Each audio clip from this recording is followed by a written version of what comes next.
ঈদ মোবারক। সবাইকে স্বাগত জানাচ্ছি ঈদের বিশেষ আয়োজন রোড টু স্মার্ট বাংলাদেশে। নিবেদন করছে ন্যাশনাল এগ্রি কেয়ার, এসো স্বপ্ন ফলাই। আপনাদের সাথে আছে আমি হিমাদ্রি রাহা। দর্শক, স্টার্টআপ দেশের উদ্যোক্তাদের জন্য অন্যতম সম্ভাবনাময় একটি খাত। ব্যবস্থাপনা পরামর্শক প্রতিষ্ঠান লাইট ক্যাসেল পার্টনারের তথ্য অনুযায়ী দেশে সক্রিয় স্টার্টআপ রয়েছে প্রায় ২৫০০। কর্মসংস্থান হয়েছে ১৫ লাখের বেশি মানুষের। মোট বিনিয়োগ এসেছে ৯৬ কোটি ১০ লাখ ডলার, যার মধ্যে ৮৮ কোটি ৭০ লাখ ডলারই বিদেশি বিনিয়োগ। তবে সম্ভাবনা যেমন আছে তেমনি সংকটও আছে এই খাতে। তবে এসব সংকট পেরিয়ে সফলতার বাস্তব গল্প তুলে ধরতে চাই আজকের এই বিশেষ আয়োজনে। সাথে আছেন স্টার্টআপের সফল ৩ উদ্যোক্তা, ফারাস ওয়ার্ল্ডের প্রতিষ্ঠাতা ও উইয়ের প্রেসিডিয়াম সদস্য ফ্যাশন ডিজাইনার সামিয়া ফারা। আমাদের সাথে আছেন ডিজাইন ম্যানিয়াকের স্বত্বাধিকারী আফসানা হোসেন সেতু এবং অরাকোর টেকের প্রতিষ্ঠাতা মোহাম্মদ আব্দুল নূর রাফি। আপনাদের তিনজনকে আজকে স্বাগত জানাচ্ছি আমাদের আজকের এই ঈদের বিশেষ আয়োজনে। প্রথমে আপনাকে দিয়ে শুরু করতে চাই সামিয়া ফারা। প্রত্যেকটা মানুষের একটা স্বপ্ন থাকে, সেই স্বপ্নকে ছোঁয়াটা কিন্তু খুব একটা সহজসাধ্য কাজ নয়। সেই স্বপ্নের পিছনে অনেক শ্রম থাকে, অনেক ত্যাগ থাকে, অনেক তিতিক্ষা থাকে। সবকিছু মিলিয়ে সেই স্বপ্নটাকে একসময় সে বাস্তব রূপে ধরা দেয়। এই যে আপনার স্বপ্ন যে ছুলেন এবং আজকে আপনি একজন সফল উদ্যোক্তা স্টার্টআপ ক্ষেত্রে, এই খাতে যদি বলা যায়, সেই স্বপ্ন ছোঁয়ার পেছনের কথাগুলো যদি আমাদের মাধ্যমে দর্শক যারা আছে তাদেরকে বলেন। Thank you so much.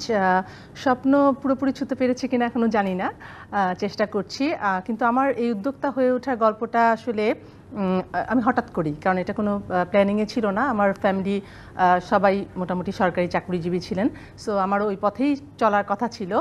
আমি আসলে আমার ক্যারিয়ার শুরু করেছিলাম অ্যাজ এ ব্যাংকার, কিন্তু আমি যখন আমার একটা ছেলে আছে, ওর এখন 18 বছর বয়স, ও যখন জন্ম নিয়েছে তখন আমি ব্যাংকের চাকরিটা ছেড়ে দিই। কারণ আমার কাছে মনে হচ্ছিল আমার ছেলেকে আমার প্রচুর সময় দিতে হবে, সেটা একটা ব্যাংকে জব করে আসলে পসিবল না, যেহেতু ব্যাংকে অনেকটা সময় জুড়ে আমরা কাজ করি। তো আমি যখন কাজটা ছেড়ে দিলাম, জব আর প্যারেন্টিং দুটো একসাথে হচ্ছিল না, বা অনেকে হয়তো পারে, হয়তো বা আমি পারছিলাম না, বা আমার কাছে মনে হচ্ছিল আমি আমার ছেলেকে ডিপ্রাইভ করছি, একদম নিউবর্ন বেবি। সো আমি নিজের ইচ্ছাতেই জবটা ছেড়ে দিই। ছেড়ে দেওয়ার পরে যখন আমি ঘরে বসলাম, তখন আবার আমার এক ধরনের ইনসিকিউর বা ইনফিরিয়রিটি কমপ্লেক্স বলতে পারেন, যে আমার কি তাহলে আর কোনো পরিচয় থাকবে না? আমি কি শুধুমাত্র অমুকের মেয়ে, অমুকের স্ত্রী, অমুকের মা, এই পরিচয়ে পরিচিত হব? সেটা তো আসলে স্বপ্ন দেখিনি। স্বপ্ন দেখেছিলাম যে সামিয়া ফারা নামটাও একটা ব্র্যান্ড হবে বা একটা আইডেন্টিটি অ্যাটলিস্ট থাকবে। তো সেই চিন্তা থেকে আমি ফারাস ওয়ার্ল্ড শুরু করি, এবং হঠাৎ করে তো আসলে শুরু করা যায় না। আমি ভেবে দেখলাম যে আমার এই কোন সেক্টরটা আমার ন্যাক আছে, যেটাতে কাজে লাগিয়ে বা যেই স্বপ্নটা আমি দেখলে আমি বাসায় বসে অনেকটা সময় দিয়েই কাজটা করতে পারবো। কারণ আমি যদি তখন আর একটা অ্যানাদার জবের কথা ভাবতাম, সেটা তো আমি পারছি না। আমি তো বাসা থেকে বেরোতে চাচ্ছি না, আমি চাচ্ছি যে বাসায় থেকেই আমি করব। সো সেইখান থেকে শুরু স্বপ্নের একদম বীজ যেটাকে বলে। এবং আমি বাসা থেকে শুরু করলাম যে চিন্তাভাবনা যে আমি যদি একটু ডিজাইনিংয়ের উপর লেখাপড়া করি, আমি লেখাপড়াও শুরু করলাম। And finally I have started it 2006 সালে। তার মানে আজকে 2004-10 এবং আজকে থেকে প্রায় 18 বছর ধরে। আমার ছেলের বয়স 18। আর ছেলের বয়সের সাথে সাথে কিন্তু আপনার ক্যারিয়ারের জন্ম। জি, ছেলের জন্মের সাথে ক্যারিয়ার জন্মের একটা যোগসূত্র আছে, এবং সে থেকে আজ অবধি আপনি অ্যাজ এ ফ্যাশন ডিজাইনারই কাজ করে যাচ্ছে, উদ্যোক্তা হিসেবে কাজ করে যাচ্ছে। নিশ্চয়ই এর সাথে আমরা আরো একটু যুক্ত করবো, আরো একটু কিছু শুনতে চাইবো, তারপরের প্রেক্ষাপটগুলো আমরা জানবো। তার আগে আমাদের আরো দুইজন অতিথি আছেন, তাদের সাথে একটু কথা বলতে চাই। আব্দুল নূর রাফি, আপনার শুরুটা বলতে চাই, বয়স একদম তরুণ, সেই তরুণ বয়স থেকে কিভাবে চাকরি না দেখে একজন প্রতিষ্ঠাতা হওয়ার, উদ্যোক্তা হওয়ার স্বপ্নটা আপনার শুরু হলো? ফার্স্ট অফ অল আমি একটু বিফোর দ্যাট আমি কিছু জিনিস একটু শেয়ার করি সকলের সাথে। ব্যাপারটা হয়েছে কি, I am a son of freedom fighter. তো আমার বাবা হচ্ছে আমাকে সবসময় একটা শিক্ষা দিয়ে গিয়েছে, সেটা হচ্ছে যত যা কিছুই হোক দেশের মঙ্গলের জন্য যেন মানে আমরা সবসময় চেষ্টা করে যাই। সেটা ছোট হোক, যতই হোক, যতটুকু নগণ্য হোক, চেষ্টাটা অন্তত আমরা করে যাই শুধু দেশের জন্য। তো সেই সুবাদে আমার মধ্যে সেই মন মানসিকতাটা আস্তে আস্তে গ্রো করা শুরু করে। তো একটা পর্যায়ে যে হচ্ছে আমি ছোটোবেলা থেকে আস্তে আস্তে ফ্রেন্ডসরা মিলে, আমার বন্ধুবান্ধব সকলকে নিয়ে আমরা আস্তে আস্তে এক একটা আইডিয়াস বের করা স্টার্ট করি। মার্কেট গ্যাপস, যেমন ইকোনমিক্সে একটা কথা আছে, ইকোনমিক্সে, that is there will always be a demand even after you fulfill it, after your supplying quantity. So সেই সুবাদে হচ্ছে যে আমরা আস্তে আস্তে গ্যাপসগুলো বের করে করে আমরা সেদিকে এগিয়ে যেতে চাচ্ছি। Also on the other hand আরেকটা ব্যাপার হয়েছে যে আমাদের অ্যাক্সেস টু ইনফরমেশনের যেই প্রজেক্টসগুলো আমাদের উদ্যোগ আসছে, বাংলাদেশ 2041-এর যে ভিশনগুলো রেডি হচ্ছে, সো সব কিছু মিলিয়ে হচ্ছে একটা ডিজিটাল বাংলাদেশ গড়ার ক্ষেত্রে মানে দেশটা কত সুন্দর করে এগিয়ে যেতে পারে সেই দিকটাতে, সেই ভিশনে আমি নিজের ছোট্ট একটু অবদান রাখার একটা মানে প্রচেষ্টা এটা। ডিজিটাল বাংলাদেশ থেকে আমরা এখন স্মার্ট বাংলাদেশে আছি, সেই স্মার্ট বাংলাদেশ কিভাবে বিনির্মাণ করা যায় সেই প্রচেষ্টা থেকে আপনি একজন মুক্তিযোদ্ধার সন্তান হিসেবে দেশের প্রতি দায়বদ্ধতা থেকেই হয়তোবা এই নিজেকে উদ্যোক্তা হিসেবে গড়ে তোলার চেষ্টা করেছেন। আপনার কাজের ক্ষেত্রটা যদি একটু বলেন আমাদের মাধ্যমে দর্শকদের। আচ্ছা, তো আমাদের কাজের ক্ষেত্র হচ্ছে বেসিক্যালি দুটো দিকে। সেটা হচ্ছে একটা হচ্ছে আমাদের অনেক ক্ষেত্রে দেখা যাচ্ছে প্রতিষ্ঠানে আপনার ইআরপি সিস্টেমের যে ব্যাপারটা, ইআরপি ইন্টিগ্রেটেড হয়ে আছে even in the corporates, but apart from that এই ইআরপির যেই আপনার যেই বিষয়টা, যে অ্যাডভান্সমেন্টটা, সেটা কিন্তু সকলের মাঝে এখনও ছড়িয়ে যায়নি। তো আমরা অ্যাকচুয়ালি সেদিকটাতে ফোকাস করছি। That's one of our products that I would like to disclose. আচ্ছা, আদার দেন দ্যাট এটার অ্যাপার্ট ফ্রম দ্যাট আমরা আরও দেখতে পাচ্ছি যে হচ্ছে যে হোল সিস্টেমে এখনও অনেকটুকু এআই ইন্টিগ্রেট করা প্রয়োজন পড়ছে। And also other than that যেই সাধারণ মানুষের মধ্যে যেই কিছু মিসইনফরমেশনের কিছু ব্যাপার আছে, যে তারা অনেকটুকু ইনফরমেশন এইজ যেহেতু এখন, সো এখন অনেকটুকু মিসইনফর্মড হতে পারে। সো এআই ইন্টিগ্রেট করে আমরা আমাদের ডেভেলপার্সদেরকে ইউজ করে আমরা সেই জিনিসটা কিভাবে মিটিগেট করা যায় সেদিকে আমরাও ফোকাস করছি। অ্যান্ড অ্যাপার্ট ফ্রম দ্যাট আলহামদুলিল্লাহ আমাদের ভালো ভালো প্রজেক্টসও আপকামিং আসছে।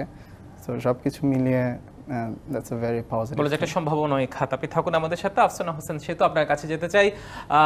এই দুজনের গল্প শুনলাম, এবার নিশ্চয়ই আপনার গল্পটা আমরা শুনবো, আমাদের মাধ্যমে দর্শকদের শোনাবো। কিভাবে শুরুটা আপনার শুরু হয় এবং যদি বলতে চাই একজন গ্রাফিক্স ডিজাইনার হিসেবে আপনি আপনার ক্যারিয়ারটা শুরু করেছেন, সেক্ষেত্রে আপনার অনেক কিছু থাকতে একজন মানুষ তার পড়ালেখা কমপ্লিট করে সে যেমন আপা যেটি বললো ব্যাংকার হওয়ার একটা স্বপ্ন ছিল, অন্যান্যদের 8-10টা স্বপ্ন থাকে, তার পরিবারে যেমন সবাই সরকারি চাকরিজীবীর কথা বললো, আপনি কেন অ্যাপার্ট ফ্রম দ্যাট আপনি এই জায়গায় আসার চেষ্টা করলেন? আচ্ছা, থ্যাংক ইউ ভাইয়া। আমার স্টোরিটা একটু আলাদা। আমি হচ্ছে যে পড়াশোনা শেষ করার পরে এই সেক্টরে আসবো এরকম ভাবি নাই। আমি এই সেক্টরে আসছি যখন আমি ইন্টারমিডিয়েট পাস করি তখন। সো আমি আসলে ইন্টারমিডিয়েটের পরীক্ষার পর যখন ভার্সিটি প্রিপারেশন নিলাম বা মেডিকেল প্রিপারেশন নিলাম, এসব মানে চান্স হয়নি, ট্রাই করছিলাম আর কি। তো তখন থেকে আমার বাবা আবার আমাদেরকে ছোটোবেলা থেকে খুব ইন্সপায়ার করতেন যে মেয়ে হয়েছে বলে লাইফে অনেক ভালো কিছু করতে হবে, প্রতিষ্ঠিত হইতে হবে। ছোট্ট থেকে আমার বাবার মুখে সবসময় শুনতাম। আমার বাবা হচ্ছে একজন চাকরিজীবী, তো উনি সবসময় স্বপ্ন দেখতেন। আমরা হচ্ছে 3 বোন, আমি তার মধ্যে বড়, তো আমাকে দিয়ে বিষয়টা হয়তো ওনার আরও বেশি ছিল, আশা ছিল যে এরকম। তো আমি বাবার মুখে সবসময় শুনতাম।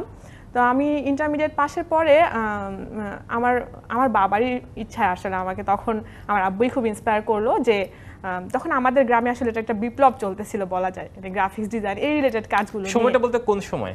2016। আচ্ছা, 2016 সালের দিকে। আচ্ছা, হ্যাঁ। তো আমার বাবা আসলে আমার বাবার মানে অনুপ্রেরণায় আমার আসলে এই সেক্টরে আসা। উনি আমাকে আমাদের ওখানে ট্রেনিং সেন্টার ছিল, ওখানে আমাকে ভর্তি করিয়ে দেন। কোথায় বলতে আপনার? আমার গ্রাম হচ্ছে আপনার লালমনিরহাট জেলার দুরাকুটি গ্রাম। আচ্ছা, সে প্রত্যন্ত গ্রামে থেকেও আপনি তখন থেকে সেই স্বপ্নটা দেখতে শুরু করেছেন। সেক্ষেত্রে তখন কি বুঝতে পেরেছিলেন যে এই ক্ষেত্রটা খুব একটা সহজ হয়ে যাবে আপনার জন্য? তখন আসলে ভাইয়া এত কিছু চিন্তা করে আসা হয়নি। তখন জাস্ট জানতাম যে এখানে ডিজাইন করব, এখান থেকে বায়ার আসবে, অর্ডার করবে, ডেলিভার করব, একটা ইনকাম আসবে, এতটুকুই জাস্ট ভাবনা ছিল তখন। তো এর পরবর্তীতে আসলে আমি 2 বছর ফাইবারে টানা কাজ করি। দেন আমি হচ্ছে যে কোম্পানির সাথে রিমোট জবে আসি 1 থেকে 2 বছর। এভাবে করে আসলে আমার উদ্যোগটা শুরু হয় 2021 সালে। আমি আসলে এইসব কাজ করতাম, কিন্তু আমার মাথায় আসতো যে সবসময় যেন ডিফারেন্ট কিছু করি, মানে এর থেকে আসলে এটার মধ্যে আরও ব্যতিক্রম কী করা যায়। কারণ আমি হচ্ছে যে রিমোট জব করতাম, বাট আমার মনে হতো কেন জানি এর বাইরেও কিছু করতে চাই আমি, এরকম মনে হতো। তো আমি তখন আসলে আমার বিজনেসটা শুরু হয় ওমেন অ্যান্ড ই-কমার্স ট্রাস্ট এই গ্রুপ থেকে। তো আমি গ্রুপে দেখতাম যে সবাই সুন্দর বিজনেস করছে তখন করোনার সময়ের পরে। তো সবাই সুন্দর হচ্ছে যে কেউ কাপড় নিয়ে কাজ করছে, কেউ খাবার নিয়ে কাজ করছে। আমার খুব একটা চিন্তা, আমি এরকম একটা বিজনেসে আসি। তো আমার মনে হয় আমি কেননা নতুন কিছু নিয়ে কাজ করার থেকে যে জিনিসটা আমি পারি, যে সেক্টরে আমি কাজ করছি বা আমি আসলে যেটাতে আপনি অভ্যস্ত, মানে খুব সহজ। যেটাতে আমার একটা কিছুটা দক্ষতা আছে, প্লাস আমি কিন্তু তখন তো আমি টুকটাক শিখছি, বাট নেক্সট আমি কিন্তু আমার এই সেক্টরে স্কিল ডেভেলপমেন্টের জন্য নানা রকম ট্রেনিং থেকে শুরু করে সবসময় চাইতাম যেন এই সেক্টরে একটা ভালো ক্যারিয়ার করতে পারি। এর পরবর্তীতে আসলে এটা চিন্তা করতাম। তো ওই ভাবনা থেকে আসলে তখন আমি একটা পেজ খুলি, যেটার নাম হচ্ছে ডিজাইন ম্যানিয়াক। খুলে আপনার ওই গ্রুপে আমি একটু পোস্ট শুরু করি যে লোকালি আমি আমার এই কাজটাকে নিয়ে আগাই, দেখি কতটা কি করা যায়। যখন আমি ওই গ্রুপে প্রথম পোস্ট করি তখন একটা হিউজ রেসপন্স আসে, মানে আমার কল্পনাতে একটা রেসপন্স আসে। কারণ দেখা যায় যে এই রিলেটেড কাজগুলো নিয়ে আমাদের দেশে যে নারী উদ্যোক্তা কাজ বলতে সেই কাজটা কি? আমার কাজটা হচ্ছে আমি লোকালি যেই বিজনেসটা শুরু করি সেটা হচ্ছে যে আপনার গ্রাফিক্স ডিজাইন। কারণ আমাদের যারা উদ্যোক্তা আছেন বেশিরভাগ যারা অনলাইনে কাজ করেন তাদের প্রত্যেকের একটা পেজ থাকে, তাদের পেজের জন্য নানা রকম ডিজাইনের প্রয়োজন হয়, তাদের ব্যবসার জন্য নানা রকম প্রিন্টিং আইটেমের প্রয়োজন পড়ে। তো যখন আসলে আমি এই জিনিসগুলো নিয়ে পোস্ট করা শুরু করলাম তখন দেখা যাচ্ছে যে হিউজ পরিমাণ যারা নারী উদ্যোক্তারা আছেন তারা আসলে খুব আগ্রহী যে হ্যাঁ আমার তো এই জিনিসটা দরকার, কিন্তু এটা যদি আমি ঘরে বসে এভাবে পাই, আমার বিজনেস একটা সুন্দর লোগো দরকার, আমার পেজটাকে সাজানো দরকার, তাহলে তো খুব ভালো হয়। সো যখন আসলে দেখলো যে না আমাদের ওই গ্রুপেই আছে এরকম একটা কেউ এই বিষয়টা নিয়ে কাজ করে, সবাই খুব আগ্রহ দেখালো। আর সেখান থেকেই আসলে আমার ডিজাইন ম্যানিয়াক নিয়ে পথ চলাটা শুরু। খুব দারুণ পথ চলা, মানে শুরুটা আসলে খুব একটা সহজ ছিল না। সেই দুর্গম দুরাকুটি গ্রাম থেকে উঠে এসে সেখান থেকে ডিজিটাল এবং স্মার্ট বাংলাদেশের যে বলে যে আমরা যেটা স্বপ্ন নিজে থেকে বাস্তবায়ন করা, সেই জায়গায় নিজের এই ডিজিটাল স্বপ্নটার দিকে নিজের স্বপ্নটাকে বাস্তবায়ন করা খুব একটা সহজ পথ ছিল না। সেই সহজ দুর্গম পথটাকে আপনি সহজ করেছেন, নিঃসন্দেহে এটা এক বিশাল অর্জন আপনার জন্য এখন পর্যন্ত বলা যায়। আপনারা তিনজন থাকুন আমাদের সাথে, আমরা একটা বিরতিতে যেতে চাই, বিরতির পর আবার এসে আমরা আপনাদের সাথে আলোচনায় ফিরবো। দর্শক, ন্যাশনাল এগ্রি কেয়ার এসো স্বপ্নফলায় নিবেদিত রোড টু স্মার্ট বাংলাদেশে নিচ্ছে একটি বিরতি, সঙ্গে থাকুন। আবারও স্বাগত জানাই ন্যাশনাল এগ্রি কেয়ার এসো স্বপ্নফলায় নিবেদিত রোড টু স্মার্ট বাংলাদেশে। আমরা আলোচনায় ফিরছি আবারও। সামিয়া ফার, আপনাকে দিয়ে আবারও শুরু করতে চাই। বিরতির আগে যেমনটি আপনার সফলতার কথাগুলো বলছিলেন, প্রত্যেকটা সফলতা নিশ্চয়ই কুসুমাস্তীর্ণ কোমল সজ্জার মতো একদম সহজ পথ নয়, কিছু প্রতিবন্ধকতাও নিশ্চয়ই থাকে। তেমন সেই সময়গুলো যদি আমাদেরকে বলেন, কি কি প্রতিবন্ধকতা ছিল আপনার এই স্বপ্ন বাস্তবায়নের ক্ষেত্রে? আমি আসলে অনেক আগে শুরু করেছি, তো 2006 যেরকম বললাম, তখনকার দিনে অনলাইন পেজ কনসেপ্টটা এত অ্যাভেলেবেল ছিল না বা এত ছিল না বললেই চলে খুব একটা। এবং আমি পোশাক নিয়ে কাজ করি, অ্যাজ এ ডিজাইনার কাজ করি। তো প্রথম দিকে আমার ট্রাস্ট ওয়ার্দি পেজ হিসাবে আমার পেজ রিপ্রেজেন্ট করতে বা একটা কাস্টমারের কাছে আমার প্রোডাক্ট পৌঁছানো পর্যন্ত আমাকে অনেক স্ট্রাগল করতে হতো। কারণ যেটা হয় আমরা সবাই জানি, অনলাইন পেজ একটা প্রোডাক্টের আমরা ছবি দিচ্ছি এবং ছবি দেখে আপনি অর্ডারটা প্লেস করছেন, ফিজিক্যালি দেখার সুযোগ কিন্তু নাই।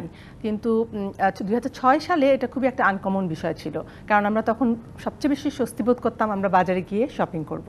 আমরা ঈদের সময় বা যে কোনো অকেশনই হোক, আমরা বাজারে গিয়ে ফেব্রিক ধরে বুঝে শুনে এবং ইভেন ট্রায়াল দিয়ে তারপরে আমরা কাপড় কেনাতে অভ্যস্ত ছিলাম। ঠিক সেই একটা অবস্থায় আমি কিন্তু শুরু করি ফারাজ ওয়ার্ল্ড, এবং যেটা পুরোপুরি 100% অনলাইন বেজ একটা পেজ।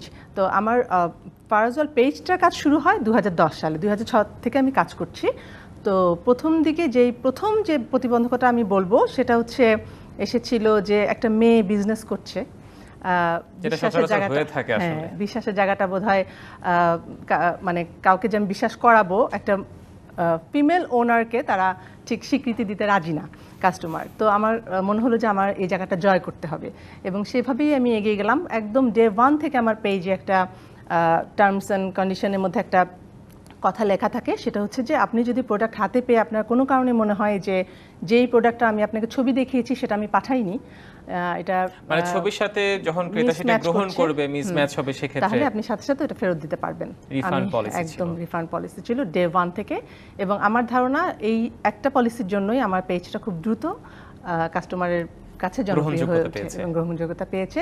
এটা একটা। আরেকটা হচ্ছে যে বললাম যেটা ফিমেল এন্টারপ্রেনার, ওটাও তখন একটু আনকমন ছিল। তো মেয়ে বিজনেস করছে, কি দিবে প্রোডাক্ট, হ্যাঁ সে বিশ্বাস করে, কারণ আমি এক্সক্লুসিভ প্রোডাক্ট নিয়ে কাজ করি, ডিজাইনার ক্লোদিং নিয়ে কাজ করি, সো প্রাইস রেঞ্জটাও একটু হায়ার থাকে, যেহেতু আমি আমাদের দেশের একদম যেগুলো ঐতিহ্য মাসলিন, রাজশাহী সিল্ক, খাদি এসব নিয়েই বেশিরভাগ কাজ করি।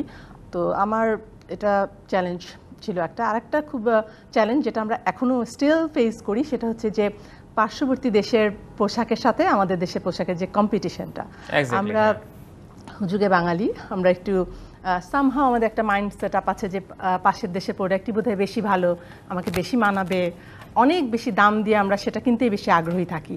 তো এই জায়গাটায় আমি বলতে গেলে গত 18 বছর ধরে স্ট্রাগল করে যাচ্ছি।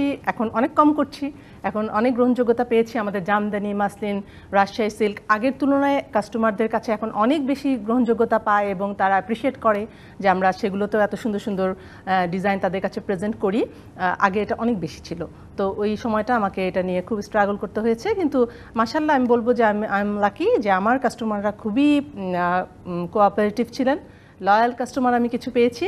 এবং আমি আসলে কখনো থাকে না যে আমার কাস্টমার অর্গ্যানিক, আমি ওই যে বুস্ট করে যে লাইক বাড়িয়ে ওই জিনিসটা আমি কখনো করিনি। আমি চেয়েছিলাম যে আমার অল্প কাস্টমার থাকুক, সিলেক্টেড কাস্টমার থাকুক, কিন্তু রুচিশীল কাস্টমার থাকুক, রুচিশীল এবং মানে এরা জানি জেনুইন কাস্টমার হয়, যারা দেশীয় প্রোডাক্ট পছন্দ করে, পড়তে পছন্দ করে। এবং আমার আরেকটা কারণে হয়তো বা আমি একটু এগিয়ে গেছি, সেটা হচ্ছে আমার আফটার সেল সার্ভিসটা খুব ভালো।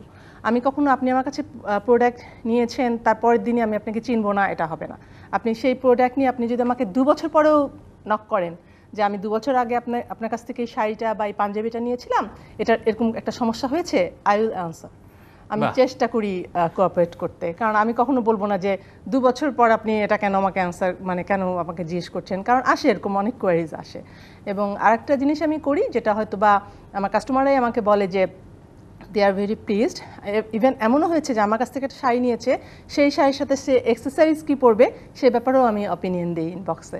আমাকে হয়তো জিজ্ঞেস করছে, আপু আপনার কাছে শাড়িটা কিনছি, এর সাথে কি এই গয়নাটা আমি কিনবো না এই গয়নাটা কিনবো। আমি মানে ফ্যাশন ডিজাইন ক্ষেত্রে টোটাল সলিউশনটা আপনার কাছ থেকে তারা পেয়ে যাচ্ছে, মানে যে পণ্যটা তারা কিনছে সেই ক্রয় মূল্যে সে পাশাপাশি পরামর্শ পাচ্ছে ফ্রি অফ কস্টে। নিঃসন্দেহে একটা যারা ক্রেতা আছে তারা মানে ভাগ্যবানও বটে। আব্দুল নূর রাফি, আপনার কাছে আসতে চাই, আপনার যে ক্লায়েন্টরা আছে, আপনার যে ক্রেতারা আছে, আপনার যে পণ্যটা ডিজিটাল যে পণ্যর কথা বললেন, আপনি এআই ইন্টিগ্রেটেড সফটওয়্যারগুলোর কথা বললেন, এটা কি আমাদের দেশের না দেশের বাইরের ক্লায়েন্ট বেশিরভাগ থাকে সেক্ষেত্রে? এবং সেই ক্ষেত্রে যদি দেশের বাইরের বা দেশের হয়, তাদের চাহিদাটা কেমন থাকে এক্ষেত্রে? আচ্ছা, সো ফার্স্ট অফ অল আমাদের এই সার্ভিসেসগুলোর ক্ষেত্রে দেখা যাচ্ছে হচ্ছে যে দেশের বাহিরের ক্ষেত্রে আপনার অনেকটুকু ডিমান্ড রয়েছে। তো ফরেন ক্লায়েন্টস অনেকেই থাকে, তারা অনবোর্ড হতে চাচ্ছে আমাদের সাথে, তারা আমাদের সাথে বিজনেসে মানে একসাথে কোলাবোরেশনে আসতে চাচ্ছে। That's another fact. And on the other hand আমরা যদি দেখতে পারি এখানে দেশের দিকে হচ্ছে যে সেই জিনিসটা বা সেই পেসটা যেন মেনটেন করা যায়। তো সেটার কারণে হচ্ছে যে আমরা চেষ্টা করছি same service, same technology and same ইন্টিগ্রেশনের প্রসেস অ্যান্ড স্ট্র্যাটেজিটা আমরা যেন হচ্ছে দেশেও রাখতে পারি। Because at the end of the day this is our country and we are for our selves. So আমরা যখন আমাদের মধ্যে থেকে আমরা যখন একটা প্ল্যাটফর্ম রেডি করতে পারবো সাপোজ, তখন আমরা দেখতে পারবো হচ্ছে যে মাস পিপল যখন সেখানে ইনভলভ হতে পারবে, তারা যখন বেনিফিট পাবে, তখন সকলেই বুঝতে পারবে যে whole economy and whole advancement of the digital sector কতটুকু এগিয়ে গিয়েছে and with the world. Because each and every person should be involved and enjoy the result of this. বুঝতে পেরেছি, মানে সবাই মিলে। তারপর এই যে বিষয়টি বলছিলেন দেশের বাইরের ক্লায়েন্টের ক্ষেত্রে যেটা বলেন, তারাও অনবোর্ড হতে চাচ্ছে আমাদের এখানেই তো? হ্যাঁ, তারা বেসিক্যালি আমাদের সাথে হচ্ছে যে আমাদেরকে হচ্ছে যে তাদের অনেক কাজ, যেমন যেটাকে হচ্ছে যে আপনার সো কল্ড আমরা আগে ফ্রিল্যান্সিং বলতে পারি, বাট অনেকটা হচ্ছে যে যখন আপনাকে মানে চুজ করবে, যখন আপনাকে হচ্ছে বারবার কাজগুলো দিতে চাবে, দেন দ্যাটস আ ডিফারেন্ট কেস। আপনি তখন সেটাকে হচ্ছে যে আসলে ফ্রিল্যান্সিং বলতে পারবেন না, সেটাকে অ্যাকচুয়ালি দেখা যায় যে that business actually wants to collaborate with you. Because আমরা বাংলাদেশে থেকে আমাদের মানে হিউজ পুল অফ ট্যালেন্টস আছে, মানে insanely suppose the people from IOT, তারপর দ্য পিপল ফ্রম বুয়েট, আমার ইভেন আমার হচ্ছে যে ফরেন ইনস্টিটিউশন থেকে আমার কিছু আমার টিমে আছে। তো আমি অনেককে দেখেছি বাংলাদেশে থেকে তারা এতটুকু নিজেকে ডেভেলপ করতে পেরেছে, সেটা আমি যদিও বা as a non technical background student, I am from finance DU. So আমি নিজেও পর্যন্ত সেটা আসলে মানে কল্পনাও করতে পারিনি, because they can execute the blockchains, they can execute the ERP sections, খুবই কমপ্লেক্স স্টাফ, এগুলো অনেক ব্যাক এন্ডের কাজ থাকে, বাট খুব সিম্পলভাবে জিনিসগুলো আমার কাছেও তারা প্রেজেন্ট করছে, মানে অ্যাজ ইফ আমার মনে হচ্ছে না আমিও মেবি পারি এগুলো এত সিম্পলভাবে। So because they know this stuffs. So সেখান থেকে হচ্ছে আমরা বুঝতে পেরেছি যে মানে আমার এই আইডিয়াটা এসেছে যে না, হাউ অ্যাবাউট এই মানে হোল একটা মাস, একটা যে কিছু সাটল গ্যাপসগুলো আছে, পকেট গ্যাপসগুলো আছে, সেগুলো হচ্ছে আস্তে আস্তে আস্তে আস্তে আইডেন্টিফাই করে আমরা হচ্ছে যে এক একটা আমাদের নিজেদের প্রজেক্ট, আমাদের দেশের মেধা শক্তি দিয়ে সেটা কিন্তু পূরণ করা সম্ভব। ইয়েস, সেই কনসেপ্টটাতে আমি আগাচ্ছি।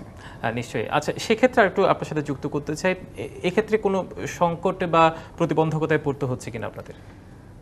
আসলে মেইন থিং যেটা হচ্ছে সেটা হচ্ছে আপনার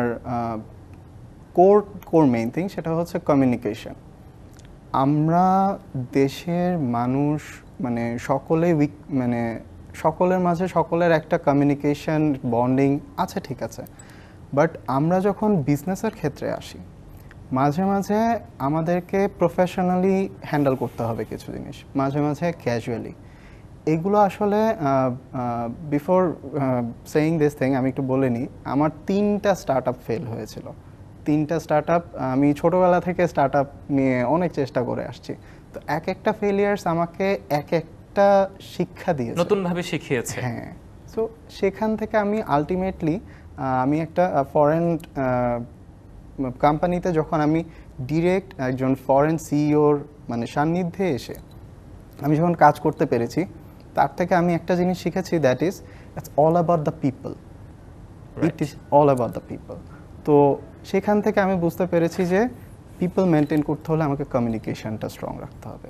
কমিউনিকেশনের উপর আসলে ধরতে গেলে কোনো কিছু নেই, মানে মূল পুঁজিটা কিন্তু মেধার পাশাপাশি কমিউনিকেশনটাই। আফসানা হোসেন, সে তো আপনার কাছে আসতে চাই। আগের বিরতির আগে আপনি আমাদের সাথে আপনার সফলতা এবং এই পর্যন্ত আসার গল্পটা বলেছিলেন। খুব একটা নিশ্চয়ই সহজ ছিল না এখানে আসা, সেই লালমনিরহাটের দুরাকুটি গ্রাম থেকে উঠে এসে আজকে এই পর্যায়ে। সেই শুরুর সময় কোনো প্রতিবন্ধকতা ছিল কিনা, থাকলে সেগুলো কিভাবে জয় করেছেন? হ্যাঁ, আসলে প্রত্যেকটা কাজেই আসলে শুরু করলে সেটাকে কমপ্লিট করা পর্যন্ত অনেক রকম প্রতিবন্ধকতা থাকে। তো আমি যখন শুরু করি আমার আসলে ফ্যামিলি থেকে প্রচুর পরিমাণে সাপোর্ট পেয়েছি, বিশেষ করে আমার হাজব্যান্ড। দেখেন, যখন আসলে অনলাইনে সার্ভিস দিচ্ছি, আমরা ডিজাইন রিলেটেড সেবা দিচ্ছি, ওই সার্ভিসগুলোতে আমাদের তেমন বেশি হ্যাসেল পোহাইতে হয় না। যেমন আমাদেরকে দিল, আমরা ক্লায়েন্টের চাহিদা অনুযায়ী ডিজাইন করে দেখালাম, দেখা যায় যে বেশিরভাগ সময় আমাদের ফার্স্ট টাইম ক্লায়েন্ট চুজ করে। কিন্তু যখন আমি একটা ফিজিক্যাল প্রোডাক্ট নিয়ে কাজ করি, যখন প্রিন্টের এলিমেন্টগুলো নিয়ে কাজ করি, তখন আমাকে বিভিন্ন রকম প্রতিবন্ধকতায় পড়তে হয়েছে। যেমন আপনার কোয়ালিটি বেস প্রোডাক্টটা নিয়ে রিসার্চ করা, যে আসলে আমি যেমন ডিজাইন নিয়ে কাজ করছি, কিন্তু বিজনেস সেক্টরে তো আমার তেমন কোনো অভিজ্ঞতা একদমই ছিল না। তো এটা নিয়ে প্রচুর স্টাডি করা লাগছে যে আসলে একটা প্রোডাক্ট ক্রেতার হাত পর্যন্ত পৌঁছানো পর্যন্ত যে বিষয়গুলো থাকে, সেই সব বিষয়গুলো আসলে ঠিকভাবে মেনটেন করা, এটা কিন্তু খুব টাফ একটা জব। তো দেখা যাচ্ছে যে প্রথম দিকে আমার ডেলিভারি সংক্রান্ত সমস্যাও ছিল। তো আমরা আস্তে আস্তে আসলে আমাদের ঢাকা শহরে এখন আমরা নিজেরাই প্রোডাক্ট ডেলিভারি করি, এইসব যেন হ্যাসেল থেকে দূরে থাকা যায়। প্লাস এই যে ক্লায়েন্টের সাথে কমিউনিকেশন, এইসব সমস্যা শুরু থেকেই ছিল, এখনও কিছু কিছু ক্ষেত্রে আছে, তবে আমরা সব কিছু ম্যানেজ করে আসলে এখন সেই অর্থে স্মুথলি আসলে আমরা কাজ করছি। অর্থাৎ একটা জিনিস স্পষ্ট হয়েছে, স্টার্টআপের ক্ষেত্রে মানে পুঁজির পাশাপাশি কমিউনিকেশনের কোনো বিকল্প নেই। এটা যে যত বেশি ডেভেলপ করতে পারবে তার হয়তো এই ক্ষেত্রে সম্ভাবনাটা, অপার সম্ভাবনার দ্বার খুলে যাবে। আপনারা থাকুন আমাদের সাথে, আমরা একটা ছোট্ট বিরতিতে যেতে চাই, এসে আবার আলোচনায় ফিরবো।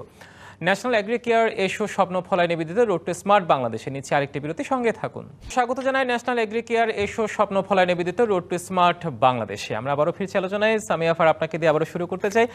আপনি যেমনটি এর আগে বলছিলেন ক্লায়েন্ট সন্তুষ্টির কথা, আমরা জানি যে স্টার্ট আপের ক্ষেত্রে কিন্তু বেশিরভাগ ক্লায়েন্ট আমাদের বাংলাদেশে যদি ধরতে চাই বিকাশ বা নগদ মোবাইল ব্যাংকিং বা অন্যান্য ক্ষেত্রে কথা যদি বলতে চাই নিম্নবিত্ত মধ্যবিত্ত বা নিম্ন মধ্যবিত্ত ক্ষেত্রের পরিসরটাই খুব বেশি। সেক্ষেত্রে সব শ্রেণী পেশার মানুষকে নিয়ে স্টার্ট আপটা যদি গড়ে তোলা যায়, সেক্ষেত্রটা যদি গড়ে তোলা যায়, সেক্ষেত্রে হয়তো আব্দুল নুর রাফি আপনার ক্ষেত্রে ক্লায়েন্টগুলো হয়তো আমি যেটা বলেছি সেই ক্ষেত্রে তো হয়তো নাই, বাট আপনার ক্ষেত্রটা হয়তো সেক্ষেত্রে সেই পরিসরে খুব একটা সীমিত। সবাইকে নিয়ে যদি সর্বজনীন একটা ক্লায়েন্টের সেট আপ করতে যায়, সেক্ষেত্রে উদ্যোক্তা যারা নতুন এই পেশায় আসতে যায় তাদেরকে প্রথমে কোন বিষয়টা বিবেচনায় রাখতে হবে? অ্যাকচুয়ালি এটা তো ডিপেন্ড করছে আপনি কি নিয়ে কাজ করছেন অনেকটা তার উপরে। এখন আপনার প্রোডাক্টটা যদি হাই এন্ড হয় তাহলে তো আপনাকে একটু লিমিটেশনস চলেই আসবে। কিন্তু আমি যে সেক্টরে কাজ করি, পোশাক শিল্প, কাপড় নিয়ে কাজ করি, আমার কাস্টমার বেজ আসলে মোটামুটি বাংলাদেশের সব লেভেলই আমি মোটামুটি কভার করতে পারি, কারণ আমার প্রোডাক্ট রেঞ্জ শুরু হয় 1500 থেকে। তো এটা মোটামুটি রিজনেবল একটা রেঞ্জ, এবং উপরে যদি আপনি বলেন আছে 25,000 পর্যন্ত। তো কিন্তু আমি যেটা করি যে আমার সব প্রোডাক্ট যেগুলো 1500 সেগুলো কিন্তু ডিজাইনার ক্লোদিং দেওয়া সম্ভব না, কারণ ডিজাইনার ক্লোদিংয়ে একটা আলাদা সেগমেন্ট, তাই না? তো আমার পেজটা, আমার অনলাইন পেজ যে ফায়ার্স ওয়ার্ল্ড, এটাতে আমি বিভিন্ন সেগমেন্টে কাপড় চোপড় রাখি। তো কিছু আমি আউটসোর্স করি, যেগুলো কেউ যদি মনে করে যে গিফট আইটেম বা নিজে ইউজের জন্য, প্রাত্যহিক ইউজের জন্য নিবে, তো সেগুলো 1500 থেকে 2000 2500 মধ্যে আছে। এবং যদি কেউ মনে করে আমি ডিজাইনার ক্লোদিং পরবো যেটা আপনি শুধু একাই পরবেন, সেরকম অপশনও আছে, সেগুলো একটু হাই রেঞ্জে হয়ে যাবে। কিন্তু আমি কখনোই চাইনি যে আমার প্রোডাক্ট শুধুমাত্র উচ্চবিত্তদের জন্যই আমি রেখেছি, এরকম চাইনি। এবং চেষ্টা করেছি যে সারা বাংলাদেশের প্রত্যন্ত অঞ্চলে মানুষজনই কোয়ালিটিফুল কাপড় হাতে পায় আমার মাধ্যমে, কারণ আমি সারা বাংলাদেশেই ইয়ে দিয়ে থাকি, হোম ডেলিভারি দিয়ে থাকি। তো সেই ক্ষেত্রে আমার কাছে মনে হয়েছে যে না, আমি রেঞ্জটা এমন রাখবো জানি আমি একটা মাস পিপলকে আমি টাচ করতে পারি, এবং করেও আসছি। তাই এমন না যে আমার হাই এন্ড প্রোডাক্ট আমি একটা 1500 টাকা দামের একটা প্রোডাক্ট কিন্তু এখন অনেকেই অ্যাভেল করতে পারে, তাই না? আমরা মেয়েরা এখন কাজ করছি, উদ্যোক্তারা এখন লাখ লাখ উদ্যোক্তা কাজ করছে এই সেক্টরে, এবং আমাদের মেয়েরাও কিন্তু এখন ফিনান্সিয়ালি অনেক বেশি স্ট্রং আগের তুলনায়। অনেক মেয়ে এখন কাজ করছে, অনেক সহায়তা পাচ্ছে ব্যাংকিং ফ্যাসিলিটি থেকে, আমরা কিন্তু অনেক হেল্প করছি। আমাদের জিডিপি হাই হতেও কিন্তু আমরা হেল্প করছি। আপনি যে কোনো সার্ভে ঘাটলেই দেখতে পারবেন যে নারী উদ্যোক্তারা কি পরিমাণ বাংলাদেশে এখন এগিয়ে এসেছে। কবিতা ছিলেন অর্ধেক তার করিয়াছে নারী অর্ধেক তার নর, সেটাই এখন কিন্তু আমরা দেখতে পাচ্ছি, এবং হওয়াটাই সমীচীন নয় কি? অবশ্যই। আব্দুল নুর রাফি, আপনার কাছে যে বিষয়টি জানতে চাই, আইটি রিলেটেড যে কাজগুলোতে এখন উদ্যোক্তা হিসেবে তৈরি হতে চাই, তাদের ক্ষেত্রে যারা হতে চায়, আসতে চায় পেশায়, তাদেরকে আপনার পরামর্শ কি থাকবে?